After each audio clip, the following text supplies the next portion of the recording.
하나님의 말씀입니다. 신약성경 골로새서 1장입니다. 신약성경 골로새서 1장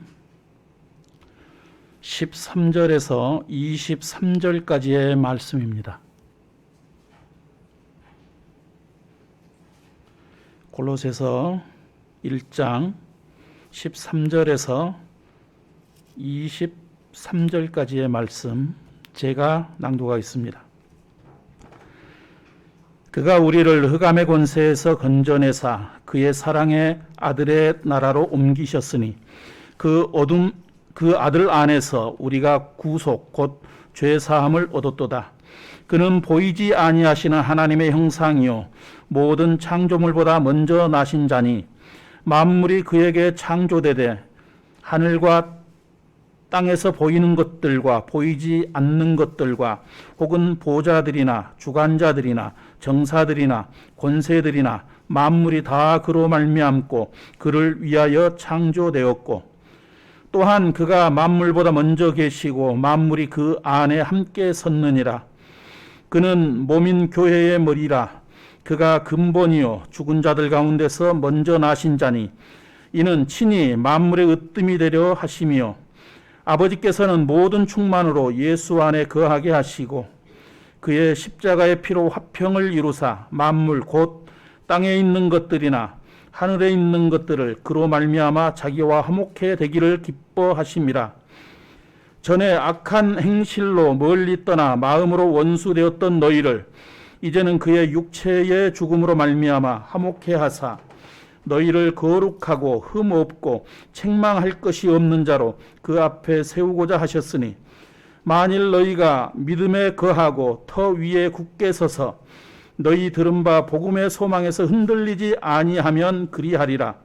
이 복음은 천하 만민에게 전파된 바요 나 바울은 이 복음의 일꾼이 되었노라. 아멘.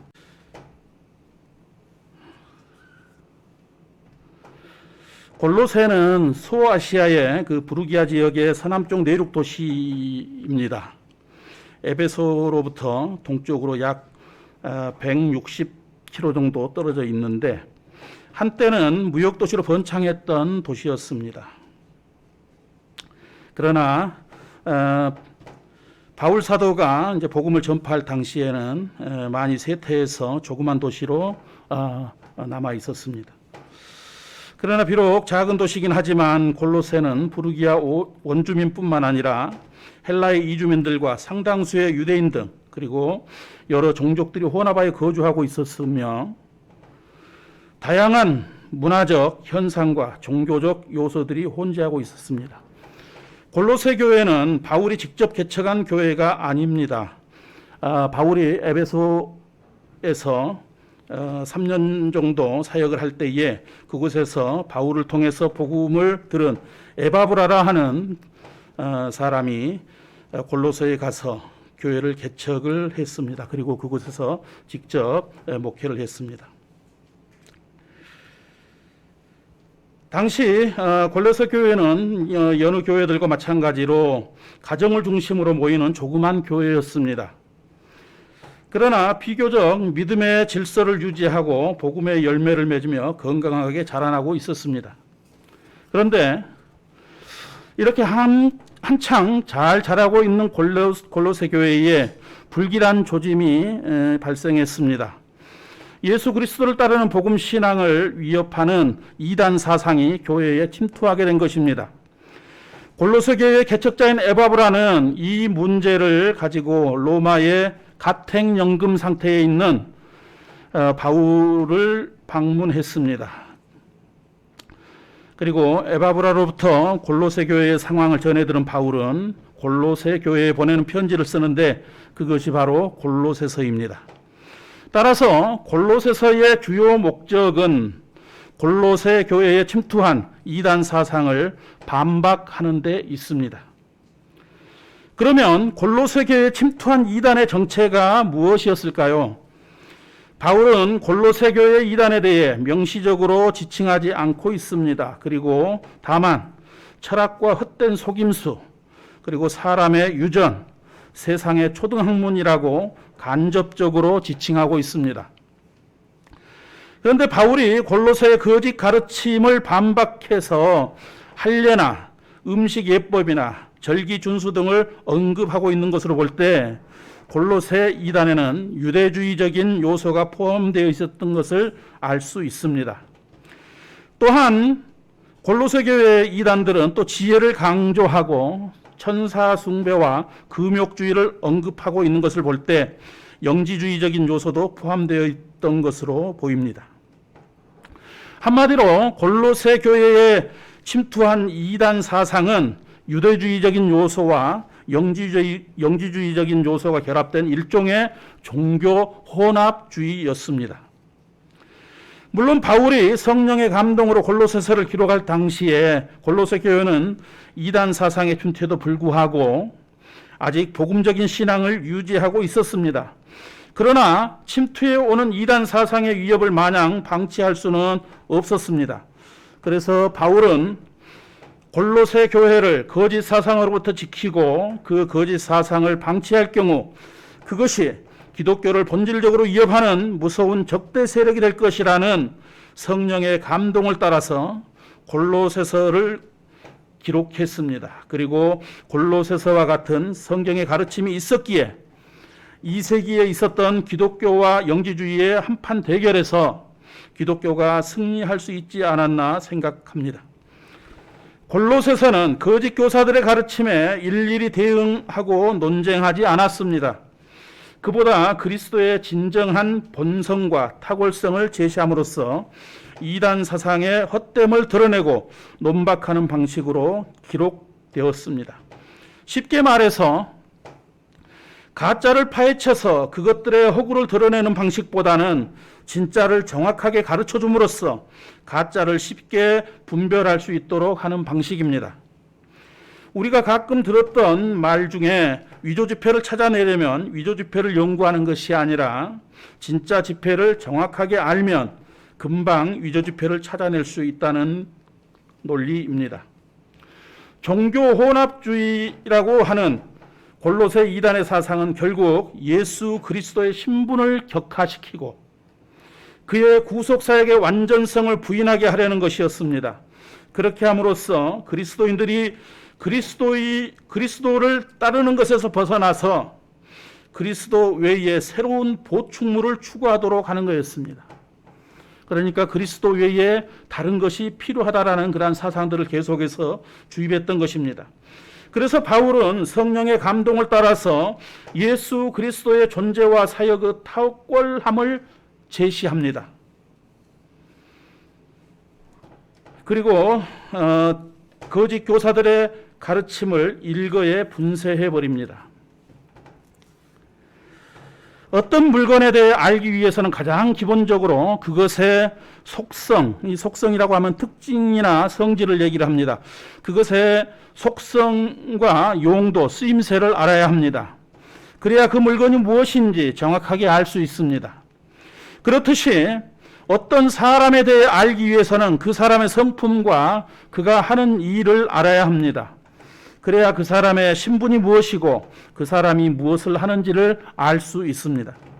이와 마찬가지로 우리 기독교의 존재의 근거인 예수 그리스도를 알기 위해서는 예수 그리스도의 존재와 사역을 반드시 알아야 됩니다. 존재와 사역입니다.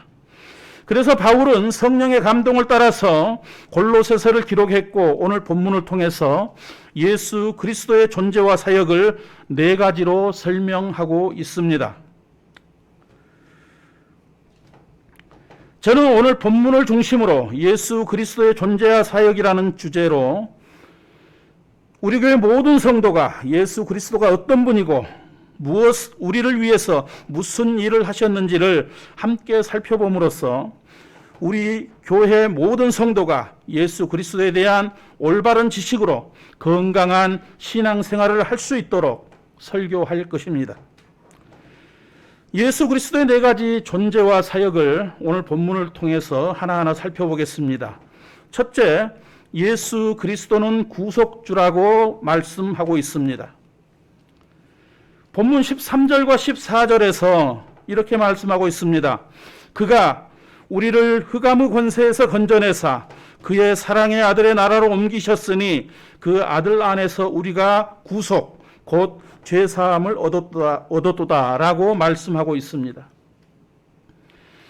우리는 여기서 옮기셨다는 말을 주의 깊게 보아야 합니다. 이 말은 고대 사회에서 정복자들이 전쟁에서 승리하게 되면 한 나라의 국민 전체를 새로운 땅으로 이주시키는 것을 말합니다.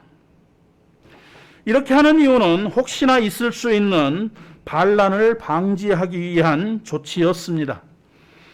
구약 성경에 보면 아수르가 북이스라엘을 멸망시키고 북이스라엘 백성을 다른 곳으로 이주시켰습니다.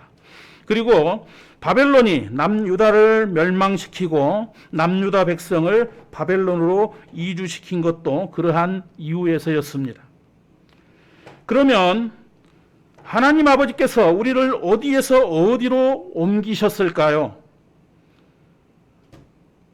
13절에서 흑암의 권세에서 그의 사랑의 아들의 나라로 옮기셨다고 말씀하고 있습니다.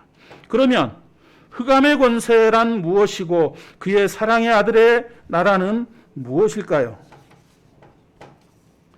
먼저 흑암의 권세는 오늘 본문 바로 앞 12절에 나오는 빛과 대조되는 개념입니다.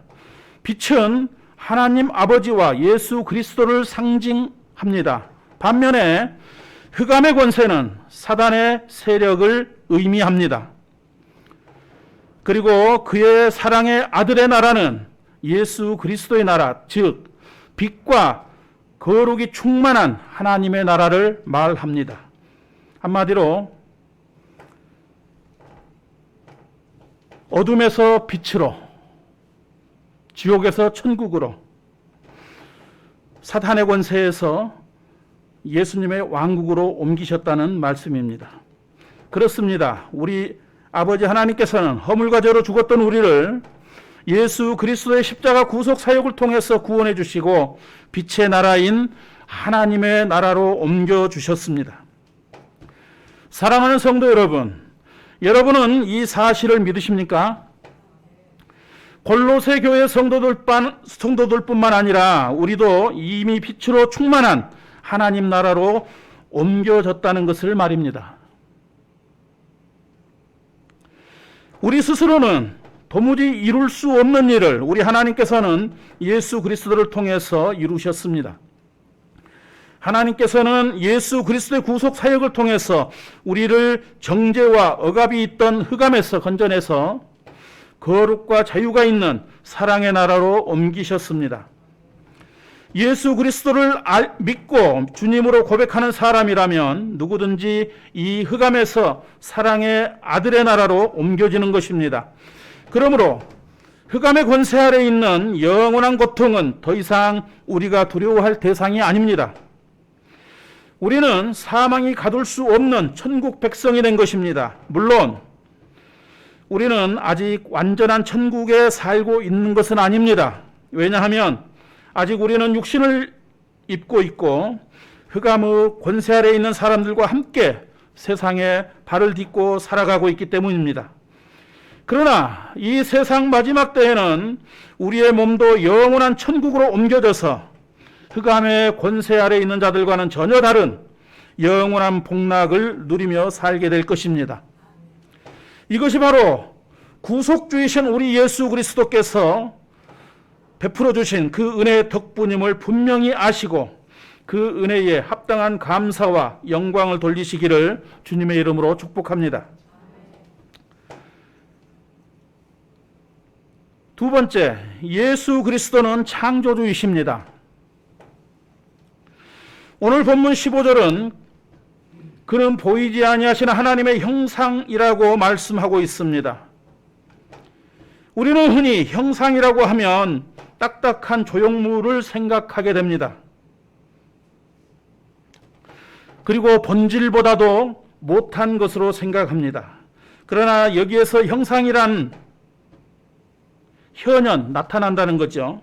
실물이 나타난다는 겁니다. 현현과 표상이라는 의미입니다. 또한 실체와 본질이라는 의미를 함께 가지고 있습니다. 그래서 예수님께서 하나님의 형상이라고 할 때는 하나님의 본체시라는 그러한 얘기입니다. 하나님의 실체라는 것입니다. 하나님의 본질이라는 것입니다. 그러므로 예수 그리스도가 보이지 아니하시나 하나님의 형상이라는 말은 하나님을 보이기 위한 하나님보다 못한 수단을 말하는 것이 아니라 보이지 않는 하나님의 본체요 현현이라는 말씀입니다. 다시 말해서 예수 그리스도는 본질상 하나님과 동등하다는 말씀입니다. 이와 관련해서 요한복음 1장 18절은 이렇게 말씀하고 있습니다. 본래 하나님을 본 사람이 없으되 아버지 품속에 있는 독생하신 하나님이 나타내셨느니라 라고 말씀하고 있습니다. 하나님은 영이시기 때문에 우리가 눈으로 볼 수 없습니다. 그래서 하나님께서 독생자 예수 그리스도를 이 땅에 보내주셔서 하나님을 우리에게 보여주셨습니다. 그렇습니다. 신구약 성경은 하나님에 대해서 볼 수 없는 분으로 말씀하고 있습니다. 그러면서도 신약 성경은 한결같이 예수 그리스도를 완전한 신성과 안전한 인성을 가지신 분으로, 다시 말해서 우리의 육안으로 볼 수 있는 하나님으로 말씀하고 있다는 것입니다. 그러므로 예수 그리스도가 하나님이라는 교리는 우리 기독교 신앙의 근간을 이루는 진리입니다. 그런데 이 진리는 많은 사람들로부터 거부당해왔고 지금도 거부당하고 있습니다. 그 이유는 세상 많은 사람이 하나님과 예수 그리스도를 전혀 다른 존재로 생각하기 때문입니다. 그들은 예수 그리스도를 한낱 인간일 뿐이라고 생각합니다. 그리고 그들은 하나님이 인간이 되실 수 있다는 것을 믿지 못합니다. 이렇게 생각하는 사람 중에 한 사람이 바로 바울이었습니다. 그래서 예수 그리스도를 믿는 성도들을 잡아서 감옥에 가두고 또 매질을 하고 핍박을 했었던 것입니다. 그랬던 바울이 다메섹 도상에서 예수 그리스도를 만납니다. 그리고 이제는 예수 그리스도를 가리켜서 그는 보이지 아니하시는 하나님의 형상이라고 고백하고 그 내용을 골로새 교회에 편지를 쓰고 있는 것입니다. 참으로 놀라운 반전이 아닐 수 없습니다. 그런데 요한복음 1장을 보면 보이지 아니하시는 하나님의 형상인 예수 그리스도께서 육신을 입고 세상에 오시기 전 태초에는 말씀으로 존재하고 계셨습니다. 그리고 창세기 1장에 보면 그 말씀이 천지 만물을 창조하셨습니다.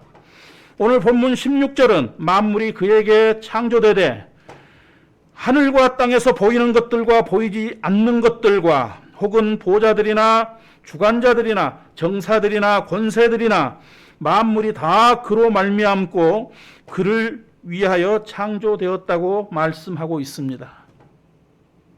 이 말씀을 로마서 11장 36절에서 똑같이 말씀을 하고 있는데 우리 이것이 하나님의 절대 주권이라는 우리 개혁주의 신학사상의 핵심입니다.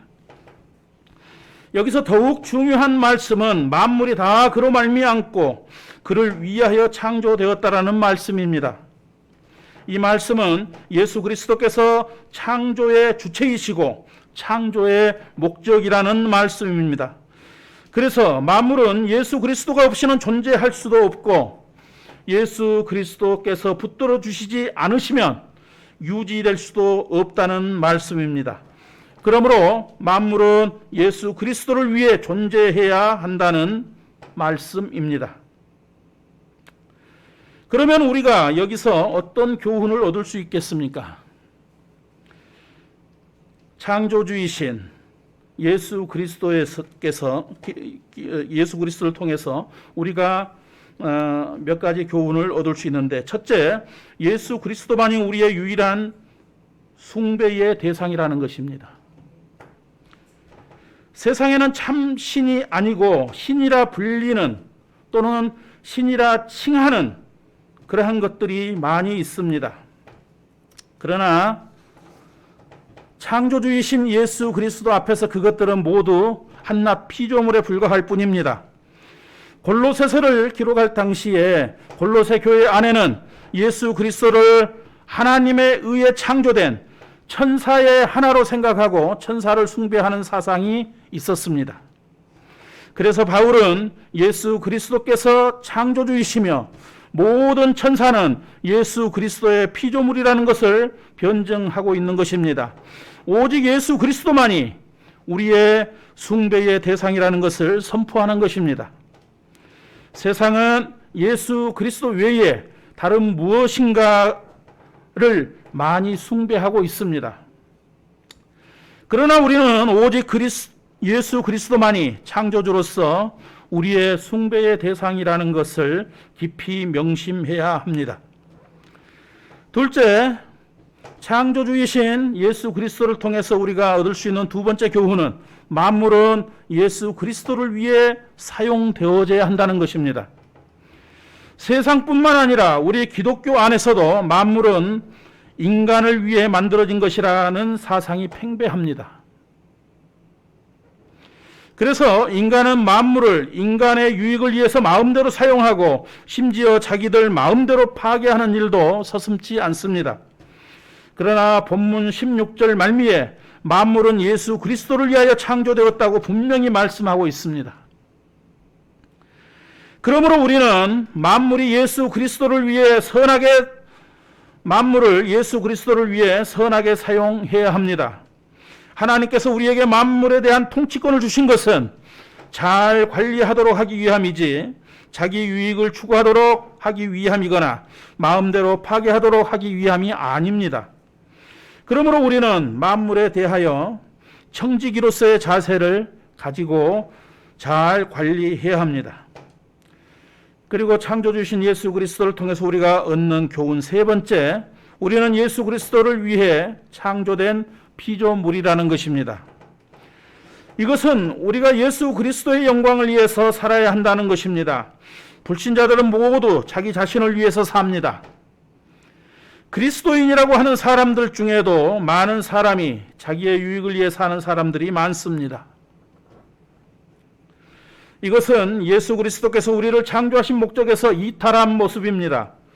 또한 예수 그리스도의 마음을 아프게 하는 일입니다. 만물은 예수 그리스도께서 붙들어 주실 때에만 반듯하게 설 수 있는 것입니다. 그러나 우리가 예수 그리스도 안에서 벗어난다면 우리는 온전하게 설 수 없게 됩니다. 왜냐하면 예수님께서 붙들어 주시지 않기 때문입니다. 그러므로 우리는 창조 목적에 따라 오직 예수 그리스도의 영광을 위해서 살아야 한다는 교훈입니다. 예수님의 존재와 사역 세 번째입니다. 예수 그리스도는 교회의 머리이십니다. 바울이 성령의 감동으로 골로새서를 기록할 때 골로새 교회는 자기들이 골로새 교회의 머리이고 또한 으뜸인 양 행세하는 이단들이 있었습니다. 바울이 이런 이단들을 향해서 18절에서 예수 그리스도는 몸인 교회의 머리이고 예수 그리스도가 근본이며 만물의 으뜸이라고 선포합니다. 이 말씀은 예수 그리스도만이 교회의 머리가 되시고 성도는 교회의 지체라는 선포입니다. 그러니까 골로새 교회에서 이단 세력들이 들어와 가지고 자기가 마치 교회의 머리인 것처럼 교회에서 으뜸인 것처럼 그렇게 행세했는데 까불지 말라는 얘기입니다. 지금도 그렇게 하는 사람이 있습니다. 물론 이단들 중에는 너무나도 많습니다. 그리고 로마 가톨릭의 교황이 지상교회의 머리라고 공공연하게 다들 사용을 하고 있습니다. 그런 사람들을 향해서 교회의 머리는 예수 그리스도라고 선포하는 것입니다. 예수 그리스도께서 만물의 근원이시고 만물의 으뜸이 되신다는 말씀에서 근원이라는 말은 시작이고 처음이라는 말씀입니다. 이 말씀은 만물 중에 예수 그리스도보다 먼저 된 것이 아무것도 없다는 말씀입니다. 그리고 으뜸이라는 말은 첫째 자리를 점유하다, 최고의 자리를 잡다라는 그러한 의미입니다. 이 말씀은 예수 그리스도 위에 아무것도 없다라는 말씀입니다. 다시 말해서 예수 그리스도께서 만물의 근원이시고 만물의 으뜸이라는 말씀은 시간적으로 예수 그리스도보다 앞서는 것이 아무것도 없고, 또한 공간적으로도 예수 그리스도보다 위에 있는 것이 아무것도 없다라는 말씀입니다. 뿐만 아니라 물리적인 세계나 영적인 세계에서 최고의 위치에 계신 분이 바로 예수 그리스도라는 말씀입니다. 성도들의 모임인 교회를 몸으로, 또 그리고 예수 그리스도를 몸인 교회의 머리로 표현한 것은 예수 그리스도와 교회의 밀접한 관계를 아주 잘 보여주는 말씀입니다. 이것은 교회를 머리와 사지백조장육부로 구성되어 있는 사람으로 비유한 말씀입니다. 사람은 머리와 사지백조장육부가 유기적으로 연결되어 있습니다. 그리고 모든 활동은 머리로부터 시작됩니다. 이와 같이 교회도 사람의 몸과 같은 하나의 유기체적 조직이라는 말씀입니다. 교회에도 머리가 있고 여러 지체가 있다는 말씀입니다. 그리고 몸을 이루는 모든 지체는 성도들이고, 몸인 성도들을 다스리고 명령하고 움직이게 하는 머리는 예수 그리스도시라는 말씀입니다. 만물을 창조하시고 하나님 아버지의 공의를 만족시키시기 위해 십자가에서 우리를 대신해서 죽어주신 예수 그리스도께서 사망의 권세를 이기시고 부활하심으로써 만물의 근원이 되시고 만물의 으뜸이 되시는 자기 지위를 더욱 공고히 하셨습니다. 그리고 우리 교회의 머리 되시는 예수 그리스도와 유기적인 관계를 유지할 때만이 예수 그리스도께서 이뤄놓으신 구속과 부활의 은혜를 누릴 수 있다는 사실을 반드시 기억하시고, 무슨 일이 있어도 예수 그리스도께 찰싹 달라붙어서 온전한 믿음을 유지하시기를 주님의 이름으로 축복합니다. 예수 그리스도의 존재와 사역 네 번째입니다. 예수 그리스도는 화평의 주님이십니다. 본문 20절은 그의 십자가의 피로 화평을 이루사 만물 곧 땅에 있는 것들이나 하늘에 있는 것들을 그로 말미암아 자기와 화목해 되기를 기뻐하심이라 라고 말씀하고 있습니다. 이 말씀은 예수 그리스도의 십자가 죽음이 가져온 결과에 대한 말씀입니다. 다시 말해서 예수 그리스도께서 십자가에서 죽어주심으로 하나님과 우리 사이에 화목과 화평이 찾아오게 되었다는 말씀입니다. 이것은 예수 그리스도의 십자가 죽음 이전에는 하나님과 인간의 관계가 불화하는 그러한 관계였다는 것을 전제합니다. 다시 말해서 하나님과 인간은 원수 관계였다라는 말씀입니다. 그리고 그 원인은 전적으로 인간에게 있었습니다. 하나님께서 용서해 주시지 않으면 인간의 힘으로는 도무지 다시 회복할 수 없는 상태였습니다. 절망 그 자체였습니다. 아무런 소망이 없었습니다. 그저 고통 가운데 살다가 영원한 멸망에 처해질 그러한 운명이었습니다. 그런데 이런 인간에게 상상할 수 없는 놀라운 일이 벌어졌습니다. 하나님과 화목할 수 있는 길이 열린 것입니다. 하나님께서 그 길을 여신 것입니다. 어디서 많이 들어본 말씀이죠. 우리가 구원의 길 살펴볼 때 나오는 말씀입니다. 하나님께서 그 길을 여셨습니다. 그 길이 무엇일까요? 그 길은 바로 예수 그리스도의 십자가입니다.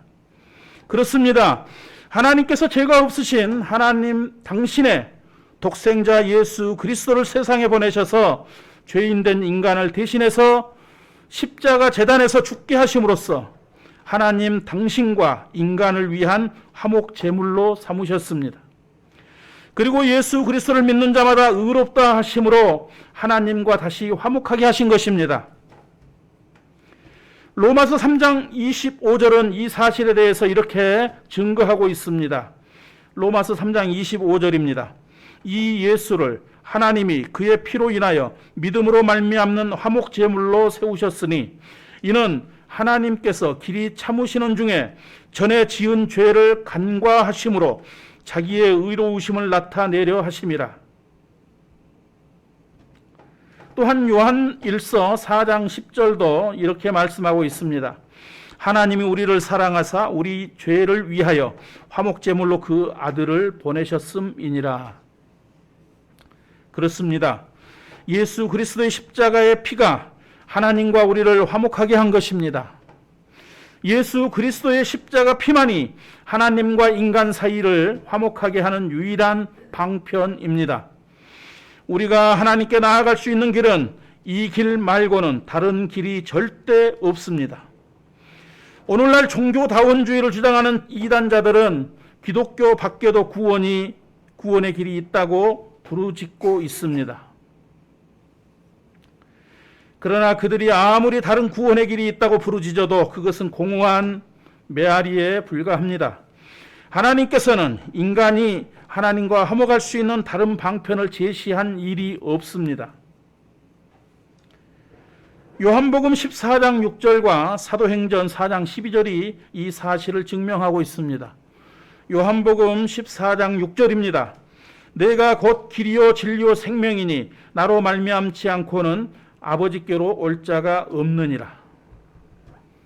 우리의 목적은 아버지 하나님께로 가는 것입니다. 그것이 바로 천국입니다. 그것이 바로 영생입니다. 그런데 아버지 하나님께로 가는 것, 영생으로 가는 것, 천국으로 가는 것, 오로지 갈 수 있는 길은 예수 그리스도 한 분밖에 없다라는 얘기입니다. 그분이 길이라는 것입니다. 그분이 생명이라는 것입니다.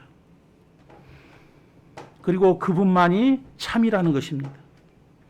또한 사도행전 4장 12절이 또 말씀하고 있습니다. 다른 이로서는 구원을 얻을 수 없나니 천하 인간에게 구원을 얻을 만한 다른 이름을 우리에게 주신 일이 없느니라. 예수 그리스도 외에 구원을 얻을 만한 다른 이름을 주신 적이 없습니다. 예수 그리스도로만 하나님께로 갈 수 있고 구원을 얻을 수가 있는 것입니다. 사랑하는 성도 여러분, 인간이 하나님과 화목하고 구원을 얻을 수 있는 길은 오직 예수 그리스도의 십자가뿐입니다. 예수 그리스도를 구주로 믿는 기독교만이 구원이 있습니다. 성도 여러분은 이 사실에 확신을 가지시기 바랍니다. 그리고 여러분이 참 구원의 길을 걷고 있음에 감사하시기를 바랍니다.